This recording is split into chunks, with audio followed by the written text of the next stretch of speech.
answers only. මේකට කියන්නේ නම මොකද්ද? බහුමාත්‍රා මණ්ඩලය. Okay. Wrong answers only. ඇලඩින්ගේ පුදුම පහන අයිතිකාරය කවුද? Mahinda Rajapaksa. Wrong answers only. ඔයාට ඇලඩින්ගේ පුදුම පහන හම්බුනොත් ඔයා මොනවද කරන්න ප්‍රාර්ථනාව? මහින්ද මාත්‍යාව ජනාධිපති කරන්න කියලා.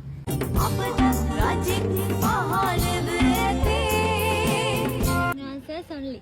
ඔක්සිජන් වලින් මොකද කරන්නේ? බත් වෙනවා. wrong answers only. මිනිස්සු කකුල් දෙකෙන් මොකද කරන්නේ? මිනිස්සු කකුල් දෙකෙන් මොකද කරන්නේ? කනවා. answers only. කුරුල්ල පිහාට වලින් මොකද කරන්නේ? බයිසිකල්.